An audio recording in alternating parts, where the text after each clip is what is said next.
네, 서울말 별거 없습니다.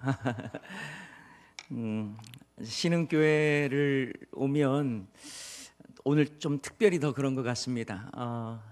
따스하다라는 느낌이 드네요. 우리 목사님 제가 또 너무 따스한 사랑을 많이 받아서 또 그렇게 느끼는 것 같기도 합니다. 어쨌든 여러분 이 시간에 서로 따스한 마음으로 모였고 또 하나님의 말씀을 들을 때에도 열린 마음으로 들으면 참 좋겠다라는 생각이 들고요. 오늘 제목을 저는 모두가 교사입니다라는 제목으로 함께 나누려고 해요. 그런데요, 이제 교사 세미나 가서 이제 교사들에게 좀 더 또 격려할 것 격려하고 도전할 시간들을 갖고자 하고요. 오늘은 여러분도 모두가 다 교사다라는 측면의 주제를 가지고 여러분과 함께 말씀을 나누고 싶습니다. 여러분 참 좋은 교회 다니고 있습니다. 여러분 인정하시죠? 네, 정말 좋은 교회 다니고 계시고 남들도 참 부러워하는 교회이기도 합니다. 그런데 저는 여러분에게 한 가지 더 아주 기본적인 걸 더 요구하고 싶습니다. 하나님이 보시기에 참 좋은 교회 되셔야 합니다. 주님이 보시기에 너무너무 좋은 교회가 정말 중요하지요. 서로 좋은 것도 중요한데 주님이 신흥교회 생각하면 정말 너무 기쁨을 이기지 못할 정도로 기뻐하시는 그 모습들을 상상해 보면서 또 생각해 보면서 오늘 말씀을 나누고자 해요. 여러분 식사들 다 하셨죠? 네, 그러면 이 시간이 아주 힘든 시간이 될 수도 있겠지만 그렇지만 여러분의 눈빛을 보니까 그렇게 아주 노곤하게 생각하지 않고 아주 말씀을 잘 들을 것 같습니다. 예전에는 코로나 시대에 우리가 살아왔는데 그 시절에는 마스크를 쓰잖아요. 마스크를 쓰고 예배를 드렸는데 정말 이분이 아멘을 하는지 뭐 속으로 욕을 하는지를 잘 모르잖아요. 그런데 간혹 어떤 분들은 눈까지 감으면 정말 소통할 길이 없구나라는 생각이 들어요. 근데 여러분의 눈빛을 보니까 너무나 따스하다라는 생각을 계속하게 됩니다. 따스한 교회 그리고 사랑이 넘치는 이 신흥교회에서 여러분 행복한 신앙생활 계속해서 해나갈 수 있도록 한 번 더 여러분 축복하면서 그런 주님의 은혜가 여러분의 가정과 이 교회 가운데 충만하기를 간절히 소원합니다. 네. 어느 목사님한테 들은 이야기이긴 한데요. 그 목사님의 실제 이야기인지는 잘 모르겠어요. 그런데 이 목사님이 설교 시간만 되면 한 성도님이 이렇게 나가시는 거예요. 설교만 시작을 하려고 하면 나갔다가 다시 이제 들어오시는 겁니다. 그런데 앞에서 설교하는 사람의 입장에서 보면 나갔다 들어오는 게 좀 신경이 쓰이거든요. 그런데 그분은 목사님이 설교만 하려고 하면 나가는 거예요. 그래서 목사님이 마음에 조금 부담이 되기도 하고 상처도 되기도 해서 부목사님한테 물어봤대요. 어디 가는지 한번 좀 갔다 와보라고. 그랬더니 이제 부목사님이 그분 나갈 때 따라가 봤더니 화장실을 가더라는 거예요. 화장실을 갔다 와서 다시 조금 있다가 이제 자리에 앉는 거죠. 근데 그게 신경이 많이 쓰였던 거예요. 그래서 계속 그러길래 목사님이 따로 그분을 불렀답니다. 아니 제가 왜 설교를 하려고만 하면 나가시냐고. 그랬더니 그분이 이제 와서 하는 이야기, 목사님 너무 죄송해요. 제가 잠자기 전에 꼭 화장실을 다녀오는 그런 습관이 있어서 좀 너무 죄송하다고. 이 목사님을 두 번 죽이는 일 아닙니까? 그거 멘트. 여러분 지금 화장실을 다녀오실 분 없으시죠? 어쨌든 집중해서 하나님 말씀 잘 듣기를 원하고요. 오늘 교사 헌신 예배인데 사실 교사 헌신 예배 들으면 예배를 드리다 보면 교사들만 도전 받게 되면 다른 분들은 별로 그렇게 도전과 헌신이 없는 경우들이 무척 많습니다. 근데 여러분께서 오늘 제목이 뭐라고요? 모두가 교사입니다. 나도 교사다라는 생각을 가지고 말씀을 들었으면 좋겠어요. 여러분이 교사로 봉사 지원서를 내지 않았어도 괜찮습니다. 오늘 이 말씀은 모두가 다 교사다라는 겁니다. 예전에 저희 교회에서 제가 부임하기 훨씬 전에 우리 교회에서 사역했던 어떤 목사님이 저희 교회 오셨어요. 말씀을 전하시면서 다과를 나누면서 그런 이야기를 하더라고요. 자기가 부목사 때에 강도사였나 부목사회 때 이런 일이 있었다는 거예요. 한 장로님이 기타를 치는 한 청년의 머리를 내리쳤다는 거예요. 믿겨지지 않죠. 어떻게 그런 일이 일어날 수가 있을까? 그런데 실제로 그것 때문에 청년부 청년들이 많이 교회를 떠났다라는 이야기를 들었어요. 그때 당시만 해도 기타 치고 하는 것 자체를 되게 교회에서는 안 좋게 보았던 그때였던 것 같아요. 그래서 청년이 막 기타 치면서 하니까 한 장로님, 연세가 많으신 장로님 와가지고 기타로 때렸다는 거예요. 그러니까 그것을 보면서 청년들이 또 많이 교회를 떠나갔다라는 이야기를 들었어요. 제가 서울에서 강도사 생활을 했을 때에 그때 당시에 교회가 이제 공간 문제 때문에 아주 힘들었거든요. 근데 이제 당회를 하는데 유일하게 공터처럼 이렇게 공간이 좀 하나 있었어요. 그 공간이 아이들이 그래도 좀 공놀이를 할 수 있는 공간이었거든요. 그런데 이제 당회가 진행이 되는데 계속 아이들이 놀면서 시끄럽게 하고 하니까 장로님이 이렇게 나오셨어요. 화를 버럭 내셨어요. 주일날 무슨 그 공을 가지고 놀고 있어? 하면서 크게 소리를 치고 다시 이제 당회로 들어가셨는데 그 이후에도 아이들이 계속 또 공놀이 계속 한 거예요. 이게 장로님이 화가 나가지고 공을 가득 찢어버리셨어요. 그 아이가 막 울면서 막 그 부모님도 상처받고 그랬던 기억이 있어요. 여러분, 아이들이 공간이 없으면 당회에서 무슨 이야기를 해야 될까요? 어떻게 하면 이 아이들이 놀 수 있는 공간을 마련할 것인가? 이런 이야기를 해야 되잖아요. 그런데 당회에서 이 아이들이 주일날 공놀이 한다고 공을 찢어버렸어요. 이런 점에서 저는 여러분, 교사만 열심히 해서 될 문제는 아니다. 교사만 마음을 확 넓혀서 그래 우리 다음 세대 중요하지 이런 식으로 마음 가질 게 아니다.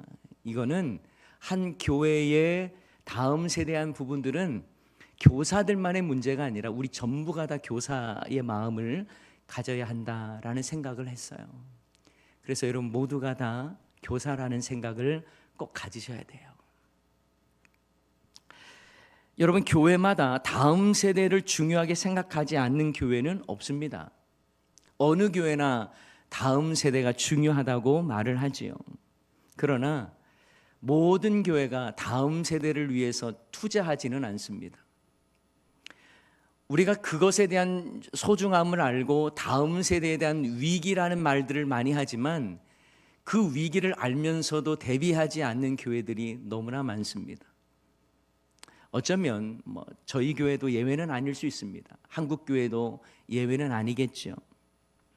그런데 여러분, 많은 사람들이 그 심각성을 잘 몰라요. 다음 세대가 왜 이렇게 약해져 있는가?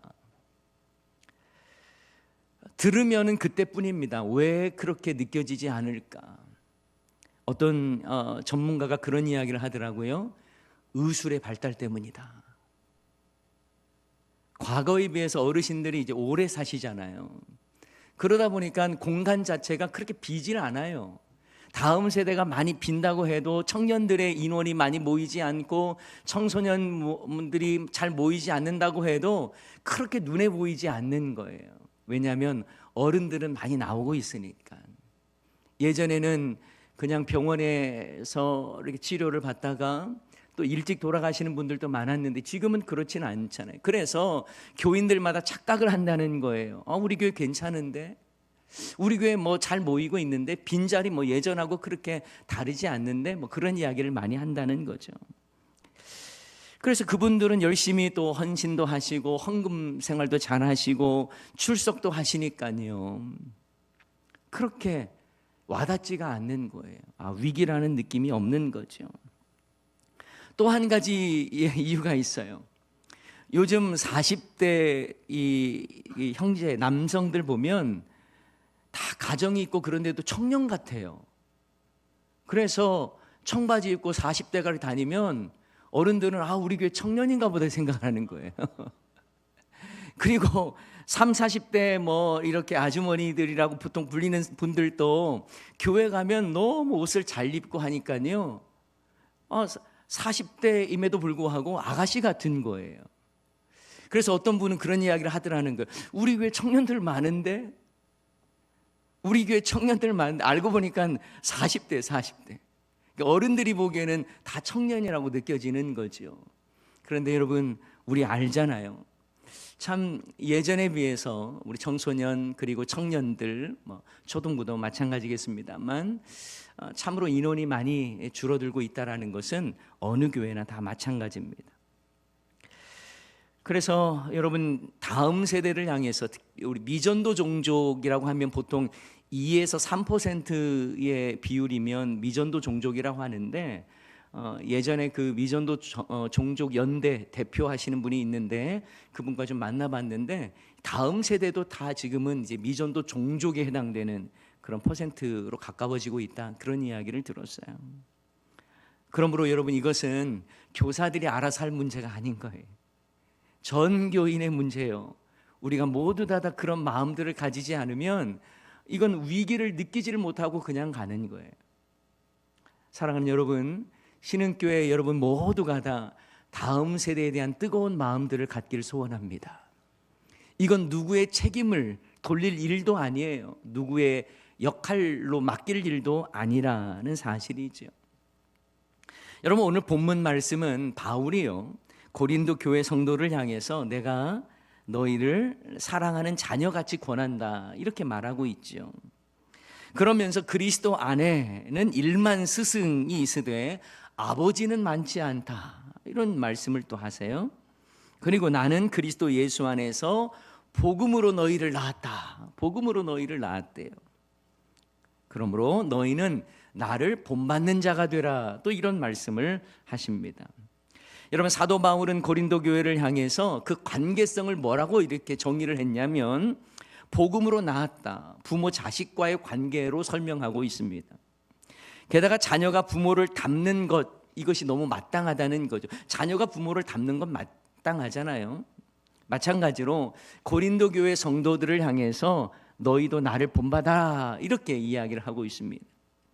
고린도전서 11장 1절 말씀, 오늘 본문 내용은 아닙니다만 이렇게 말씀하고 있어요. 내가 그리스도를 본받는 자가 된 것 같이 너희도 나를 본받는 자가 되라, 이렇게 말하고 있습니다. 사도 바울은 예수님을 본받는 자입니다. 그리고 예수님을 닮아간다는 그런 고백을 하죠. 예수님을 닮아가는 자예요. 마찬가지로 사도 바울은 고린도 교회 성도들이 자신을 본받는 자 되기를 또한 원했던 것입니다. 이건 자기 자랑이 아니에요. 예수님 닮은 삶을 너희들도 그렇게 살았으면 좋겠다라고 하는 것입니다. 여러분, 과연 우리는 자녀들에게, 학생들에게 여러분의 삶을 어떻게 보여주고 계십니까? 나를 본받으라고 말할 수 있습니까?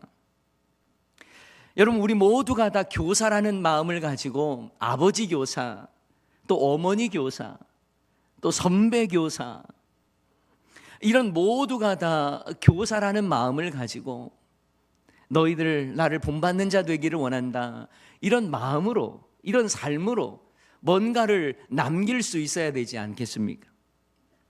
여러분, 우리 모두가 다 다음 세대를 향하여 제대로 된 신앙을 보여줘야 하는 거지요. 여러분, 우리가 선교에 대한 이야기는 많이 하죠. 교육에 대한 이야기는 그냥 교사에게 맡기는 경우들도 참 많습니다. 그런데 여러분, 이 선교라고 할 때에 네이션 투 네이션, 민족과 민족 간의 선교에 대해서는 우리는 잘 알고 있습니다. 그러나 제너레이션 투 제너레이션, 세대 간의 선교, 다음 세대를 향한 선교에 대해서는 별로 그렇게 선교적 개념으로 보지 않는 경우들이 많이 있어요. 그런데 여러분, 교육도 선교의 관점으로 바라봐야 돼요. 여러분, 유대인들을 보면 유대인들은요, 뭘 잘했냐면 이 제너레이션 투 제너레이션을 잘했습니다. 다음 세대를 향해서 신앙교육에 목숨을 걸었어요, 그들은. 그래서 2500년 넘게 그들은 완전히 나라를 잃었지만 자신들은 하나님의 택한 백성이라고 하는 그 신앙, 유일신 신앙을 그대로 전수하려고 정말 애썼던 사람들입니다. 하지만 그들은 열국을 향한 선교에 대해서는 별로 큰 관심이 없었던 거죠. 선민의식을 가지고 그저 이 세대 간 선교에만 열심을 냈지 아주 열방을 향한 세계 선교에 대해서는 별로 관심을 기울이지 않았습니다. 반대로 우리 믿는 그리스도인들을 보면 세계 선교에 대해서는 나름대로의 큰 성과를 냈습니다. 그래서 뭔가 이 복음 전하는 데 있어서 애썼고 선교사님들을 후원하고 지원하는 건 최선의 노력을 다했습니다. 그런데 정작 다음 세대, 우리의 다음 세대들을 향해서는 신앙의 전수를 많이 못한 경우들이 너무나 많아요. 여러분이 부담을 드릴 수도 있겠습니다만 여러분의 자녀들 중에서도 신앙생활 안 하고 계신 자녀들도 많이 있을 겁니다. 볼 때 너무 마음이 아프지요. 그런데 과연 그 마음을 여러분이 애달픈 마음으로, 절절한 마음으로 이해하고 있는가는 모르겠습니다. 왜냐하면 그냥 너무 쉽게 생각할 때도 많기 때문에 그래요. 여러분, 우리나라도 세계 두 번째로 선교사를 많이 파송한다라는 것 여러분 다 알고 계십니다. 참 귀한 일입니다. 그런데 여러분의 다음 세대는요, 이것이 제대로 되지 않으면 유럽과 같은 그런 모습 우리에게 일어나지 않는다는 말을 누가 할 수 있겠습니까? 가끔 저는 그런 생각을 해봅니다. 우리 교회 20년 후가 어떨까? 그러면요 정말 좀 끔찍해질 때가 있어요. 아주 놀랄 때가 있습니다. 예전에는요 우리 어르신들은 다 기억할 거예요. 어른 수보다 어린이 수가, 학생들 수가 훨씬 많았습니다. 그런데 지금 한국 교회 가운데에는 어른 수의 3분의 1 이상 되는 교회가 거의 없습니다. 그러니까 어른 수에 비해서 3분의 1 이상이 되는 교회가 거의 없고요, 10분의 1도 안 되는 교회들이 상당히 대부분입니다. 물론 우리는 이렇게 말할 수 있습니다. 요즘 아이들을 많이 안 낳고 그러기 때문에 그렇습니다. 그렇게 말할 수 있겠죠. 그런데 여러분, 그건 둘째 문제로 이야기 나중에 한다 하더라도 젊은 우리 학생들 교회를 향해서 얼마나 헌신하고 있습니까? 좀 무거운 이야기입니다만 사실 이렇게 기도회도 참석하고 주일 예배 참석하고 또 헌신하고 또 헌금도 최선을 다해서 헌금하고 하는 청년들을 보기가 쉽지 않아요. 청년 세대들 보면 요구는 많고 그렇지만 헌신은 부족한 시대라고 말할 수 있습니다. 물론 우리 신흥교회는 다 잘 되는데 제가 이상하게 분위기에 안 맞는 말을 하고 있는지는 모르겠어요. 너무 좀 그러면 여러분 용서해 주시면 이해하게. 대부분의 교회들이 그렇다는 거예요. 대부분의 교회. 저희 교회도 마찬가지고요. 그래서 여러분 10년, 20년 후를 생각해 보면 참 기도하면서 자리를 지키시고 예배에 나와서 정말 사모하면서 예배 드리시는 분들, 그분들이 이제 돌아가시면 이제 그 다음에 그 자리를 누가 채울 수 있을까라는 생각을 문득 해보거든요.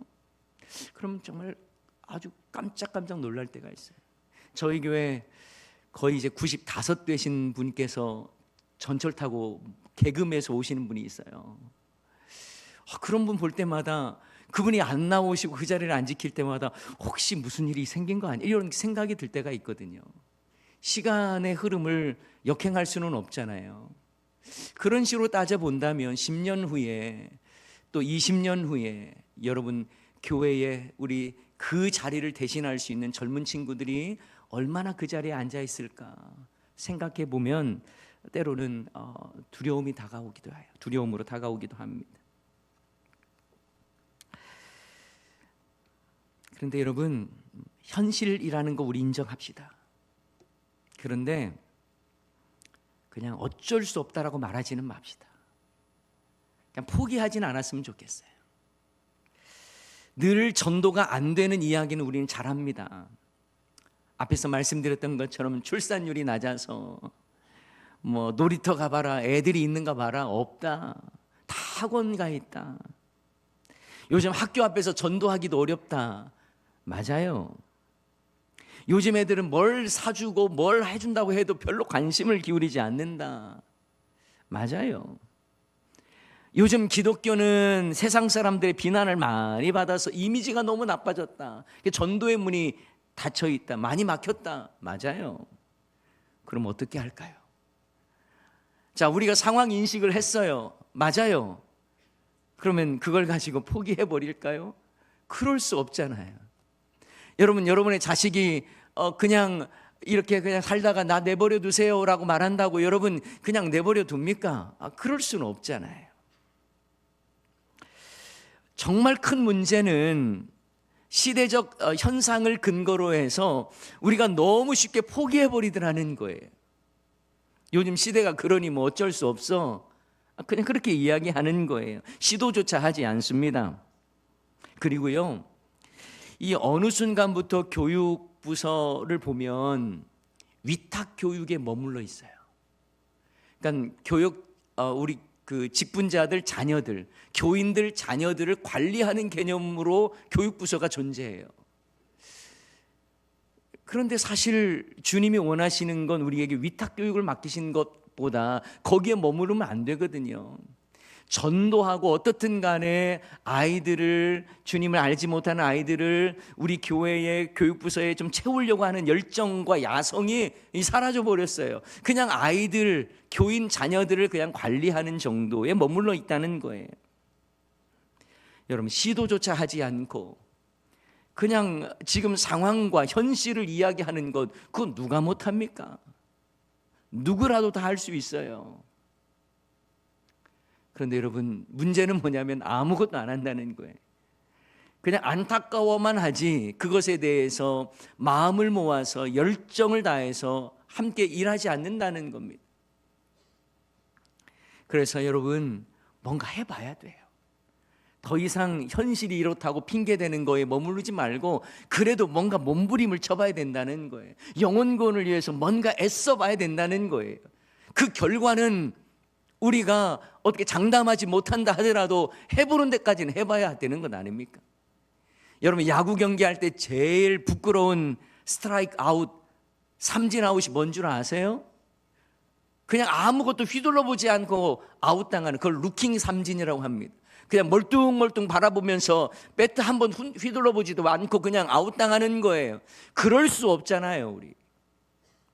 그럴 수 없잖아요. 아무리 이 시대가 복음 전하기 어려운 시대가 되었다고 해도 아무것도 안 하고 그냥 끝날 수는 없잖아요. 여러분, 우리에게 필요한 것은 우리 교회는 이 정도 되니까 우리 교회 자녀들도 이 정도 되네, 여기에서 만족해버리면 그건 주님이 원하시는 모습이 아니에요. 주님을 알지 못하는 자들이 교회 와서 복음을 듣고 생명을 얻는 것, 그런 일들을 우리가 해야 되는 것 아니겠습니까? 그래도 여러분, 어른 전도보다는 아이들 전도가 쉬워요. 그래도 근데 많이 안 해요. 잘. 저희 교회도 좀 뭔가 이 교육부서마다 이 전도팀을 또 구성해 보기도 하고 그런데 그냥 잘 안 돼요. 안 돼. 왜 그럴까요? 그냥 뭐 애들이 없어요. 뭐 학교 앞에 가면 뭐 쫓겨나요. 그래, 현실이 그렇죠. 그러면 방법을 찾아야죠. 그런데 여러분, 그것보다 더 안타까운 건 뭔 줄 아세요? 영혼을 향한 간절한 소원과 기도가 없다는 거예요. 여러분, 교사들 꼭 기억하셨으면 좋겠어요. 그 아이들을 향해서, 학생들을 향해서 기도 한번 해보지 않고 여러분 아이들 앞에 선다는 건 부끄러운 거예요. 목사지만 성도들을 위하여 기도하지 않고 설교자로 선다는 것, 그건 저는 너무 부끄럽다고 생각이 들어요. 영혼을 주님께서 맡겨주셨는데 그 영혼을 향해서 기도하지 않고 내가 사역을 한다? 여러분, 어떻게 보면 그것은 하나님의 능력으로 하겠다는 마음이 아니죠. 내 힘으로 그냥 하겠다는 거, 다르지 않아요.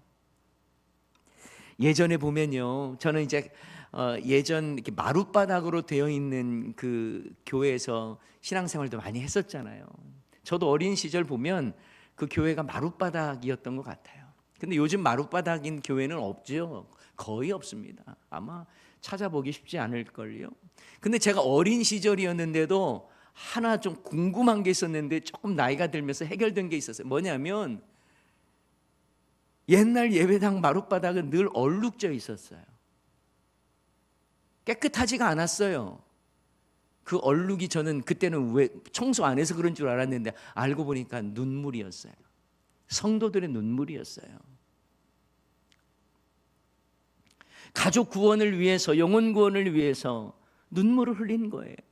그 눈물이 쌓이면서 눈물 자국이 된 거예요. 마룻바닥에 그래서 눈물 자국이 이렇게 맺혀 있었어요. 그런데 우리가 눈물이 사라져 버렸어요. 영혼 구원에 대한 열망과 눈물이 사라져 버렸어요. 하나님께서 우리에게 맡겨주신 그 귀한 사명을 위하여 눈물을 흘리지를 않아요. 기도부터 안 하는데 뭘 하겠습니까? 그래서 가끔씩 예전에 그 눈물바닥, 어떤 분들은 애를 업고 들쳐매고 그리고 남편에게 얻어맞았고 막 이런 상황에서도 정말 매달리고 부르짖을 곳은 교회밖에 없어서 예배당 찾아가서 눈물 흘려가며 하나님의 도우심을 구했던 그 간절한 마음들, 그것이 좀 약해진 건 아닌가라는 생각을 종종 해봅니다. 여러분, 영혼 구원을 위해서는요, 눈물이 차야 돼요.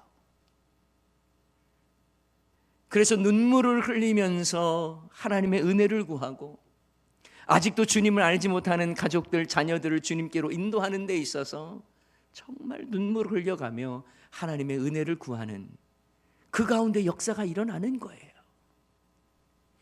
사랑하는 여러분, 여러분에게 이런 눈물이 회복될 수 있기를 소원합니다. 영혼 구원의 그 열망이 계속해서 일어나기를 원합니다. 교육부서마다 그 영혼 구원을 위해서 애쓰는 눈물이 필요한 거예요. 예, 아이들에게 뭘 사줘도 만족이 없고 감동이 없다면서요. 눈물의 기도가 필요한 거예요. 참 아이러니한 건요, 기도의 중요성을 강조하지 않는 교회는 없습니다만 기도하지 않는 교회는 많습니다. 이 땅에 부흥을 원치 않는 교회는 없습니다만 부흥을 위해서 노력하는 교회는 많지 않습니다. 다음 세대의 중요성을 강조하지 않는 교회는 없습니다만 다음 세대를 위해서 열정과 관심과 투자를 하는 교회는 많지 않아요. 자식 잘 되기를 원치 않는 부모는 없겠습니다만 신앙교육 제대로 안 하는 부모들 많습니다. 예전에 그 김동호 목사님, 높은 뜻 연합선교회 대표로 계시는 김동호 목사님 이야기인데요. 이분이 동한교회에서 담임으로 부임해서 사역하기 전에 그 교회에서 교사 강습회 강사로 말씀을 전한 적이 있었어요. 근데 이분이 고등부실에서 교사 강습회를 하는데 그 무더운 여름에 에어컨도 없이 그냥 선풍기만 돌리고 있는 거예요. 그래서 김동호 목사님이 이렇게 물어봤대요. 본당에는 에어컨 있습니까? 그랬더니 예, 본당에는 에어컨이 있습니다. 이렇게 말했다는 거예요. 그러자 김동호 목사님이 화가 나서 이렇게 말을 했대요. 이 교회 10년 안에 망할 교회입니다. 말을 했다는 거예요.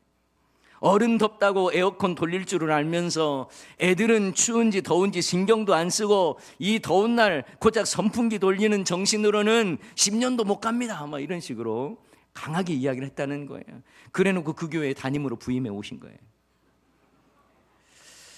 그때까지 이제 물어봤다는 거죠. 교육관에 에어컨이 설치가 됐는지 보니까 교육관이 아직까지도 에어컨이 설치가 안 돼 있었다는 거예요. 그래서 이 목사님이 첫날 부임 때 이렇게 말을 했답니다. 앞으로 제가 사역하는 동안에 본당 에어컨을 떼든지 교육관에 에어컨을 달든지 둘 중에 하나 하십시오. 이렇게 이야기를 해서 바로 교육관에 에어컨이 생겼다는 이야기를 들었습니다. 그렇죠. 관심이에요. 마음이에요. 투자예요. 우리는요, 말로는 다음 세대 하는데 정말 이건 다음에 해도 되는 걸로 생각을 해요. 그런 다음이 아니죠. 여러분, 말만 하고 행동하지 않으면 다음 세대는 정말 다음에 밀어놓는 세대가 되어버리는 것입니다. 전에 여러분, 제가 이제 사역했던 교회에서 실제 있었던 건데, 어느 장립 집사님한테 아들이 보이지가 않는 거예요. 그래서 아들 요즘 안 보이던데 무슨 일 있습니까? 물어봤던데, 이 집사님이 웃으면서 그런 이야기를 하더라고요. 목사님, 얼마나 감사한지요. 제 아들 지금 정신 차렸습니다. 요즘 일요일 아침만 되면 자기 알아서 일찍 일어나 학원 갑니다. 와, 그러면 정신 차린 놈은 학원 가고 정신 못 차린 애들만 교회 나와서 지금 예배 드리는 건가? 이 생각이 확 들면서 마음에 큰 상처가 되는 거예요. 어떻게 중직자가 그런 말을 하지?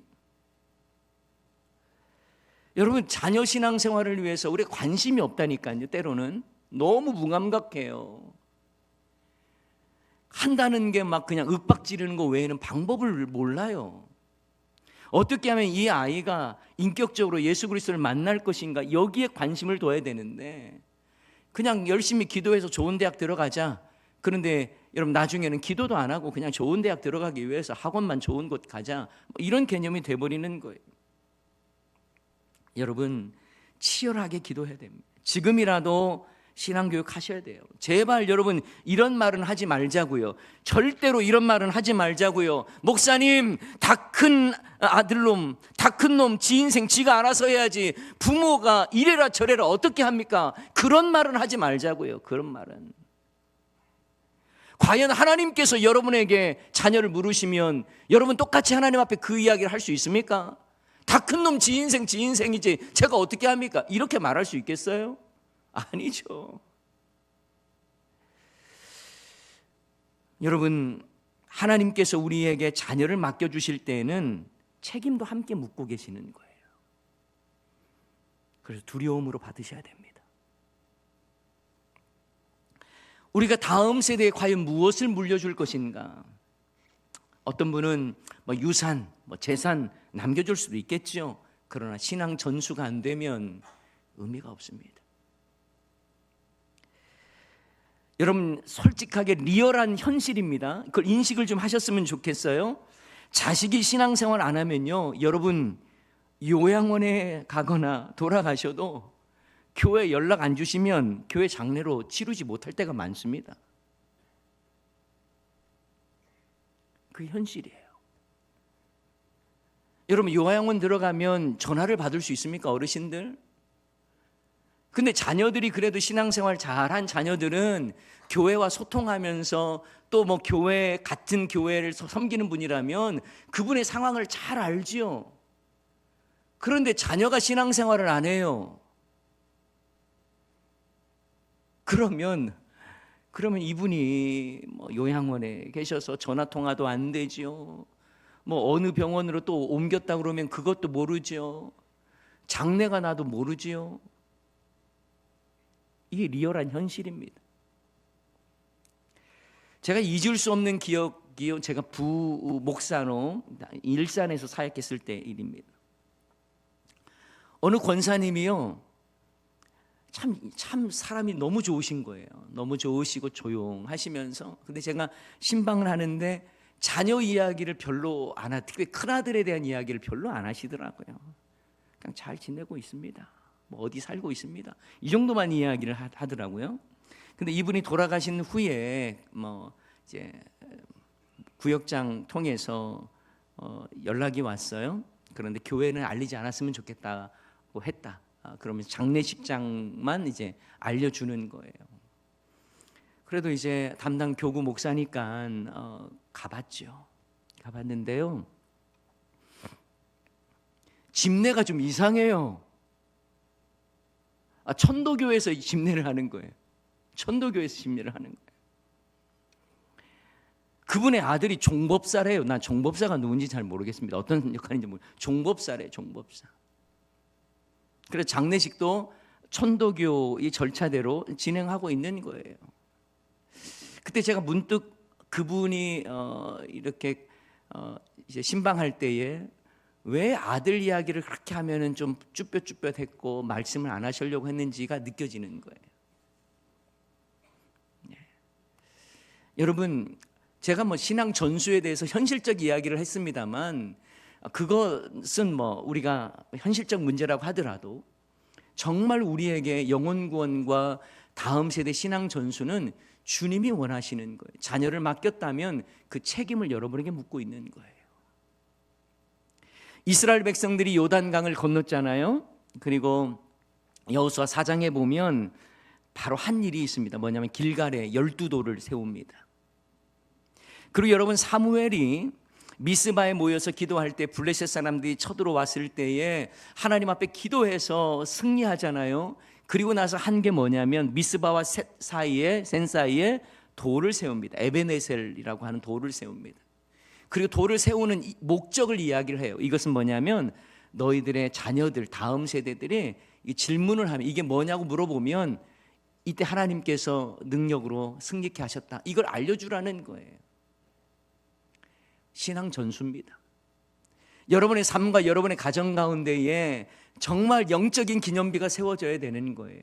부모의 신앙 고백, 하나님이 나를 통해서 어떻게 일하셨는가를 다음 우리 자녀들에게도 알려줄 수 있어야 하는 거예요. 그냥 나 하나 신앙생활 잘한 것으로 만족하는 거 주님이 원하는 게 아니에요. 여러분의 가정에 신앙의 기념비를 세우고 우리 다음 세대들 자녀들에게 신앙의 간증도 나누고 하나님이 하신 일들에 대해서 함께 나누고, 이런 가운데에서 우리의 자녀들은 그것이 삶이 되는 것 아니겠습니까? 한 세대의 신앙 간증이 다음 세대의 신앙 고백이 되기를 하나님이 원하시더라는 거죠. 원하시는 거예요. 내가 만난 예수님이 누구신지, 우리 가정을 통해서 어떻게 하나님이 일하셨는지, 엄마 아빠가 이렇게 힘든 때가 있었는데 그때 하나님이 어떤 은혜를 베풀어 주셨는지를 자녀들도 알아야 되는 거예요.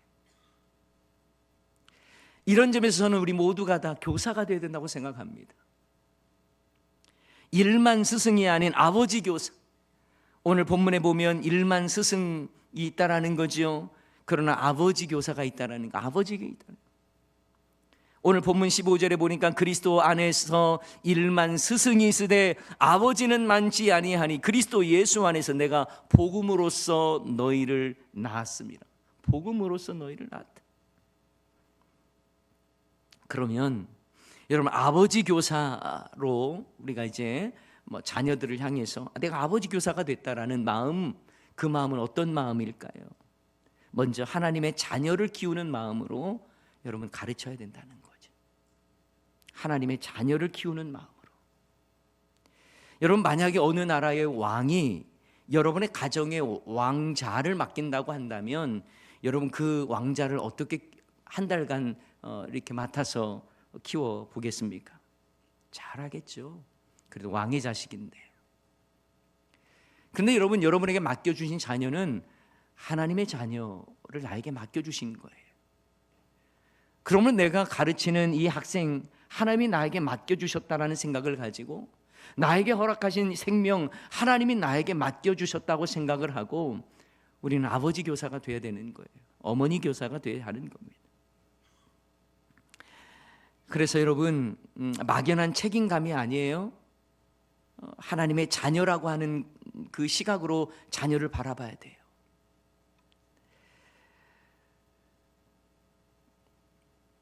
사랑으로 권면하는 것도 마찬가지예요. 내가 사랑하는 대상을 어떻게 바라보느냐가 중요한 거거든요. 내가 바라보는 그 대상이 하나님의 자녀냐 아니면 그냥 내 학생이냐, 이렇게 바라보는 것 차이가 있겠죠. 여러분, 오늘 본문 말씀에 보면 또 이런 말씀이 있습니다. 14절에 보면 내가 너희를 부끄럽게 하려는 것이 아니라, 쓰는 것이 아니라 오직 너희를 내 사랑하는 자녀같이 권하려는 것이다. 여러분, 권한다는 말은 교훈한다라는 말이에요. 다시 말하면 사도 바울이 고린도 교회를 향해서 여러 말로 권면한다고 하는 것은 그들을 막 책망하고 부끄럽게 하려는 것이 목적이 아니라 사랑하는 자녀를 대하는 것처럼 내가 권면한다는 거예요. 여러분 전 경북대 박찬석 총장님이 자서전의 내용 혹시 아시는 분 많이 계실 거예요. 예전에 보니까 뭐 카톡으로도 뭐 주고받고 뭐 이런 이야기들이 좀 있던데, 제가 간략하게 이야기하면 이런 이야기예요. 아버지가 지긋지긋한 가난을 벗어보려고 참 없는 살림의 아들을 이제 중학교 때에 경남 산청에서 대구로 유학을 보냈다고 합니다. 그런데 첫 성적표를 딱 받아왔는데 학생 68명 전체 중에서 68명 꼴찌를 한 거예요. 도무지 이 성적 가지고 아버지에게 가져갈 수가 없었기 때문에 그냥 싹 성적을 고쳐가지고 1등으로 고친 거예요. 1등. 아이고, 배짱도 크죠. 어떻게 1등으로 고쳐요? 1등으로 고쳐가지고 아버지께 딱 보여드린 거예요. 그 이후에 마을 사람들이 그 아버지에게 이런 질문을 했답니다.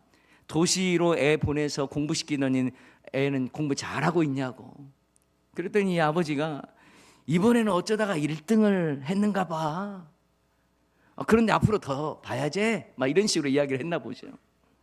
그래서 동네 사람들이 하는 말이 아이고 자식 잘 둬서 1등도 하고 좋네. 한턱 내서 막 계속 그렇게 사람들이 이야기한 거예요.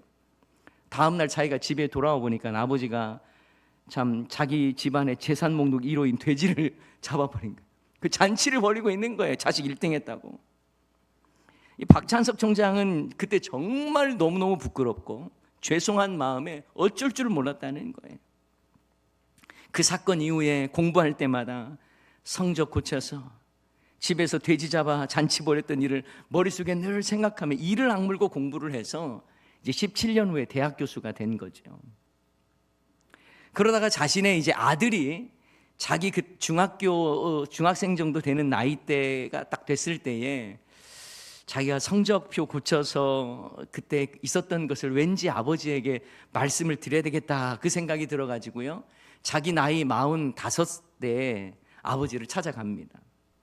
그리고 33년 전의 일을 사과를 하려고 하는 거예요. 아버지, 저 중학교 때 1등 했다는 거 그거 사실을 딱 하니까 아버지가 말문을 딱 막으면서 하시는 말씀이 알고 있다. 그만해라. 손자가 듣는다. 그렇게 이야기를 하더라고요. 이 아버지는 자식이 위조한 성적표를 알고 있었지만 그럼에도 불구하고 재산 목록 1호였던 돼지를 잡아서 잔치를 벌인 거예요. 여러분 부모님이요 자녀들을 신앙으로 이끌어 할 때 막 책망하는 것으로 안 되더라고요. 그냥 마치 신문 당하는 것처럼 뭐 이게 아니더라고요. 사랑이 없으면 안 되는 거예요. 때로는 넘어가기도 하고, 하지만 변치 않아야 될 건 그 안에 사랑. 어떻게 보면 우리가 신앙교육을 너무 그냥 회초리 만들고 신앙교육을 하니까 그냥 정이 떨어져 버린 거예요. 여러분 교회 정말 그러지는 말아야 되겠는데, 믿는 사람들이요 자식들 앞에서 교회 욕을 하고 목사 욕을 하면요 그 자식 신앙교육 아예 하지 말는 것과 똑같습니다. 안 그래요? 자식들이 교회에 대한 좋은 이미지가 있어야 교회를 가고 목사님에 대한 좋은 이야기를 많이 들어야 존경심을 가지고 교회에 나오는데, 집에 가면 맨날 교회 욕하고 맨날 목사님 욕하면서 나중에 교회 안 간다고 뭐라고 하는 거예요. 이 말이 됩니까 그게? 그래서 신앙교육 잘 하시려면요 집에서 교회 자랑 많이 하고 목사님 자랑 많이 하고 정말 교회가 너무너무 좋은 곳이라는 걸 계속 이야기해 줘야 되는 거예요. 우리 신흥교회 여러분들은 막 충분하잖아요. 뭐 거기다 덧붙일 것도 없잖아요. 목사님 이야기, 교회 이야기 그냥 있는 그대로만 말해도 얼마나 행복하고 좋습니까? 아멘이시죠? 네. 말로 가르치는 건 누구나 다 할 수 있어요. 삶으로 가르치는 것이 중요합니다. 그래서 여러분 교사들에게 이번에는 또 권면합니다. 지각하고 결석하고 그러면서 애들 보고는 열심히 주일 빠지지 말고 하라고 말하면 안 돼요. 교사들이 먼저 삶으로 가르쳐야 되는 것 아니겠습니까? 자, 그리고 오늘 본문 16절 말씀에도 보면 이렇게 선언합니다. 사도 바울은 그러므로 내가 너희에게 권하노니 너희는 나를 본받는 자가 되라. 여러분, 아버지로 가르친다는 건 다른 사람을 가르치기 전에 먼저 내 자신에게 말씀으로 가르치는 거예요. 가르치는 내가 먼저 말씀대로 살려고 몸부림을 쳐야 되는 것입니다. 바울은 고린도 교회를 향해서 말씀대로 살아가려고 하는 자신의 모습을 그대로 보여준 것입니다. 너희는 나를 본받는 자가 되라. 여러분, 아버지 교사는 바로 이런 모습이에요. 말로만이 아니라 삶으로 가르치는 자인 것입니다. 자, 마지막으로 한 가지만 더 보면 일만 스승이 아니라 아버지로 가르친다라고 하는 것은 하늘 아버지의 마음으로 가르치는 거예요. 하늘 아버지의 마음으로. 하늘 아버지는 우리를 구원하시기 위해 그의 외아들 예수님을 이 땅에 보내시고 우리의 죄값을 치르시려고 십자가에 달려 죽으신 분입니다. 죽게 하셨죠. 이처럼 아버지로 가르친다는 것은 대상을 위해서 자신의 가장 소중한 것을 내어놓을 수 있는 사람이어야 돼요. 헌신입니다. 옛날 우리 부모님은 자식 교육을 위해서 소를 팔고 집을 팔고 땅을 팔고 그렇게 했어요. 희생이 있었습니다. 하늘 아버지가 그러셨던 것처럼 우리도 영혼을 구원하기 위해서 아버지 교사가 된다는 것은 희생하는 거예요. 희생. 여러분, 여러분의 자식을 위해서 뭘 희생하고 계십니까? 엄청 희생하고 계시겠죠. 좋은 학원에 보내려고도 하고 여러 가지 잘 공급하려고 하겠죠. 그런데 여러분의 자녀의 영적인 부분을 위해서 무엇을 희생하고 있느냐는 거예요. 여러분, 강도가 만약 여러분의 집에 들어와서 여러분에게 협박을 하면서 내가 말하는 거 다 내놓으라고 한다면 내놓을 수 있겠죠. 그런데 이 강도가 다른 건 필요 없고 너 자식 내놓으라 그러면 내놓을 부모가 누가 있습니까? 그런데 하늘 아버지께서 우리를 구원하시기 위해서 사랑하는 아들을 내어놓으셨어요. 우리를 구원하시기 위해서. 여러분은 구원을 위해서 무엇을 내놓습니까? 하늘 아버지의 마음, 그 마음으로 우리 다음 세대 자녀들을 바라보면서 이 아이들을 살려야 되겠다는 마음으로 무엇을 여러분 내어놓고 계세요? 사도 바울은 그리스도 예수 안에서 내가 복음으로써 너희를 낳았다라고 말하지 않습니까? 해산의 수고를 아끼지 않는다라고 말을 합니다. 여러분, 가장 큰 희생을 말하는 거예요. 어떠한 수고와 헌신도 내가 감당하겠다라는 것입니다. 희생 없이는 여러분 다음 세대를 살릴 수가 없습니다. 손해를 볼 마음이 있어야 하는 거예요. 여러분, 자녀들을 위해서, 다음 세대를 위해서, 영적인 어떤 그 성장과 구원을 위해서 내가 희생하지 않는다면 그게 어떻게 가능하겠습니까? 교회 다음 세대를 위해서 희생할 마음이 있어야 되는 거예요. 어느 목사님이 부임회에서 와서 교회 장로님 당회를 딱 하는데 다음 세대 중요성을 막 이야기했더니 한 장로님이 그렇게 말하더라는 거예요. 아니, 헌금도 제대로 못하는 애들 인원만 많아봤자 이것저것 행사한다고 돈 많이 듭니다. 목사님이 그 이야기를 듣고 너무 낙심이 되더라는 거예요. 자기 자식을 위해서는 집도 팔고 땅도 팔고 다 파는데 교회가 다음 세대를 위해서, 교육부서를 위해서 뭔가를 하자고 하면, 그런 식으로 말을 하면 그 교회가 제대로 성장하겠습니까? 저는 여러분에게 묻고 싶어요. 여러분, 교육부서 아이들이, 우리 신흥교회 교육부서 아이들이 많아져서 교회 재정이 많이 들면 웃어야 합니까? 울어야 합니까? 별 생각이 없습니까? 하여튼 말하고 싶지가 않습니까? 웃어야 하는 거예요. 웃어야 되는 것. 여러분, 이 아이들을 우리 교회에서 품고 있다는 것이 얼마나 감격인지. 여러분, 그것 때문에 재정이 많이 들어간다면 웃어야지요. 웃어야지요.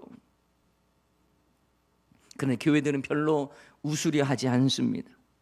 헌금도 제대로 안 하는 아이들, 못하는 아이들이 많아져 봤자 재정만 많이 든다고 말하기도 합니다. 왜 그럴까요? 이유는 딱 한 가지예요. 자기 자식이라고 생각하지 않기 때문에 그래요. 교회의 다음 세대 교육부서 아이들을 자기 자식이라고 생각하지 않기 때문에 그렇습니다. 우리 자식이라고 생각한다면 여러분, 자식 대학 보내려고 빚이라도 내겠지요. 우리 다음 세대들이 뭔가 좀 제대로 해보려고 하면 희생해야지요. 희생을 안 한다는 건 내가 자식으로 생각하지 않는다는 거예요. 내 자식이라면 내가 허리 굽히고 집안 기둥 거덜나고 빚까지 내면서도 기뻐하면서 가르치지 않았습니까? 왜 교회 다음 세대를 우리의 자녀라고 생각하지 않으세요? 여러분, 목회자는 아마 정용달 목사도 마찬가지일 건데요, 아기들이 막 이렇게 막 교회에서 뛰놀고 그러면 너무 그 모습만 봐도 행복해요. 너무 행복해요. 아기 안고 있는 부모들만 봐도 얼마나 기쁜지 몰라요. 출산해서 첫 교회 나오게 되면 막 너무너무 기쁜 거예요. 너무너무 기뻐요. 아이들이 이렇게 살아나야 되는 거예요. 예수님은 우리를 살리시기 위해 하늘 보좌까지 내려놓으셨는데, 여러분은 영혼을 살리기 위해서 무엇을 내놓고 있습니까? 예수님은 구원을 이루시기 위해 자기를 비우셨는데 우리는 지금 당장 계산기만 두드리고 있는 건 아닌지 모르겠어요. 저는 여러분에게 또 한 가지 여쭤보고 싶어요. 신흥교회가 지금 좋은 교회 되기를 원하십니까? 아니면 10년 후가 더 좋은 교회 되기를 원하십니까? 정말이세요? 그래요. 지금 좋은 교회도 좋지만 10년 후가 더 좋은 교회가 되어야 하는 거예요. 그러기 위해서는요, 희생이 필요하다니까요. 희생이 필요해요. 제가 좀 말씀드리면 우리 장로님들도 많이 계실 거고 하니까 제가 여쭤보는 거예요. 여러분, 교회를 장로님이 딱 좋은 교회 만들려 하지 마세요. 10년 후가 더 좋은 교회 되기를 원한다면서요. 그러면 10년 후에 아이들이 자라날 그때를 생각해서 그때 아이들이 이제 청년이 되고 또 어른이 돼서 신앙생활 할 수 있는 좋은 분위기로 만들어야지. 지금 나한테 딱 좋은 교회 만들려고 하면 그건 시대가 뒤처지는 거예요. 아이들 시각에서 바라봐야 되는 거 아닙니까? 말로는 10년이 좋은 후가 더 좋았으면 좋겠다고 말을 하는데 지금 나에게 딱 좋은 교회 아니면 막 짜증을 내요. 간혹 가다가 조금 이제 CCM 찬양을 하면 어떤 분은 찾아와요. 왜 이렇게 어려운 찬양을 해가지고 찬양도 못 부르게 하냐고 막 이런 경우들이 있거든요. 저도 예전에 찬양 인도를 이렇게 좀 했었기 때문에 그런 소리를 너무 많이 들었어요. 왜 좋은 찬송가 놔두고 이 CCM 찬양만 하냐 뭐 그것만 하면 안 되겠죠. 그렇지만 왜 그 찬양하냐고 막 뭐라고 하는 경우도 저는 경험했거든요. 그런데 여러분에게 딱 맞는 그런 곡만 선택하면 그냥 전부여 의지 이런 찬양 해야 돼요, 사실. 그러니까 우리 젊은 친구들이 하는 찬양도 여러분 불러보실 수 있잖아요. 아니 못 부르면 가사를 통해서라도 은혜 받을 수 있는 거 아니에요? 그걸 따질 일입니까? 책망할 일입니까? 아니면 내가 열심히 노력해서 배워봐야 되겠다 생각을 할 일입니까? 아니 10년 후가 더 좋았으면 좋겠다면서요. 그러면서 지금 나는 나한테 딱 맞춰주는 교회 되기를 원할 때가 얼마나 많은지 모릅니다. 사랑하는 여러분, 제가 왜 여기서 큰 소리 치지요? 그러면 안 되는데. 우리 목사님 앞에서 제가 이렇게 하면 안 되는데. 여러분, 나에게 맞는 교회가 아니에요. 우리 교육부서가 행복한 교회가 되어야 됩니다. 저는 진심으로 소원합니다. 여러분의 교회도 오늘보다 내일이 더 기대가 되고, 그래서 교육부서 아이들을 위해서라면 빚을 내서라도 웃으면서 투자할 수 있는 그런 교회. 그냥 말로만 다음 세대 말하지 않고 정말 투자할 수 있고 사랑으로 기쁨으로 투자할 수 있는 그런 신흥교회가 됐으면 참 좋겠습니다. 결론을 맺겠습니다. 일만 스승이 아닌 아버지 교사가 되는 것, 이건 여러분 모두가 다 교사이어야 한다는 건데요, 하나님의 자녀를 내가 받았다라는 마음으로 자녀를 양육하고 우리 학생들을 양육하셔야 된다는 거예요. 그리고 삶을 보여주며 본을 보여주는 그런 모습이 우리에게 필요하다라는 거지. 말로만으로는 안 됩니다. 그리고 자신을 내어 낮추시는 하늘 아버지의 마음으로 이 아이들을 양육할 때 우리 모두는 교사의 마음으로 사역하는 것이다 라고 말씀드렸습니다. 여러분의 교회가 지금도 아름답지만 이것으로 만족할 것이 아니라 모두가 다 아버지 교사, 모두가 다 사랑의 교사가 다 되어서 다음 세대가 더 크게 성장하고 부흥하고 교회만 오면 행복하고, 이것을 이루어가기 위해서 교사들뿐만 아니라 신흥교회 모든 성도님들이 이 일에 교사로 헌신할 수 있기를 주님의 이름으로 간절히 축원합니다.